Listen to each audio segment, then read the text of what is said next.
Hey folks, April Reigne. I want to show you at least the highlights of today's congressional hearing.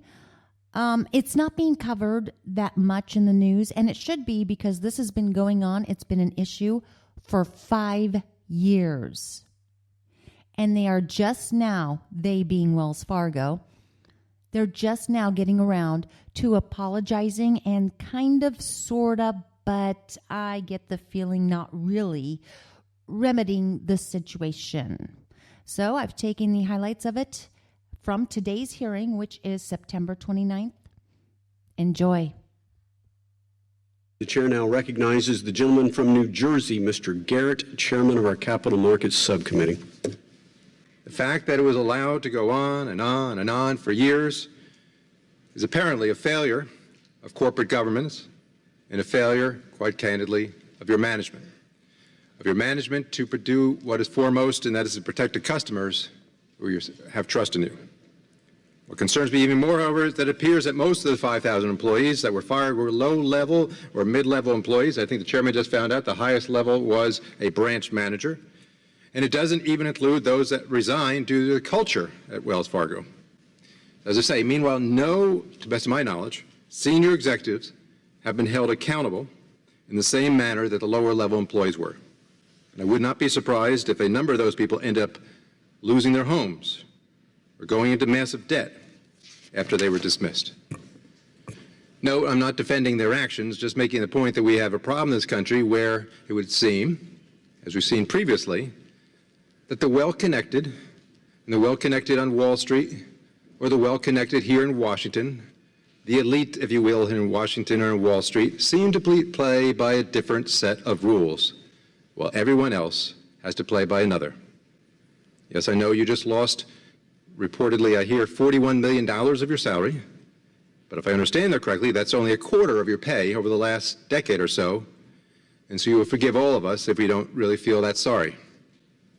The second point I'd like to make is that under Dodd Frank, Wells Fargo remains fully eligible for taxpayer bailout going forward under Title II of the law, should you run into trouble going forward. Taxpayers have already spent a lot of money bailing out poorly run Wall Street firms over the last decade.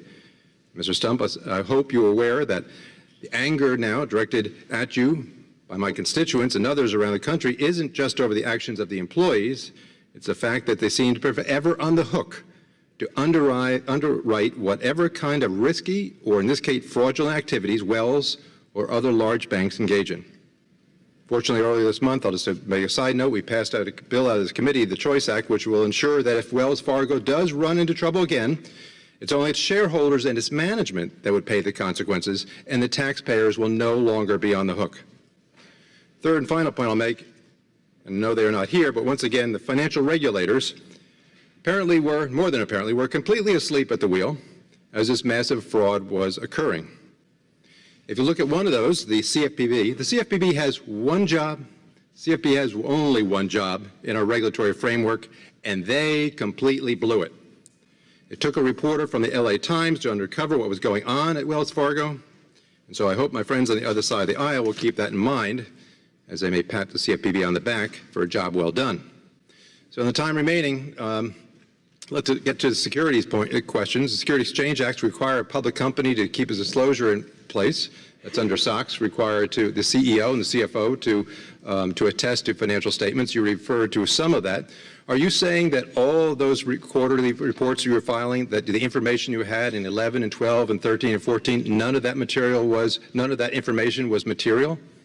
At the time, through the facts and circumstances, we filed accurate reports, and we did not believe it was material. And when you got the PricewaterhouseCoopers analysis, when was that, by the way? That was late in 2015, early 16. And was that, as soon as you had that, has that been filed as a material statement? We consider the facts and circumstances, and we believe that not to be material. It's not material. Why not? Well, remember, or at least this, the PwC material looked at 93 million accounts that we opened over 4 years.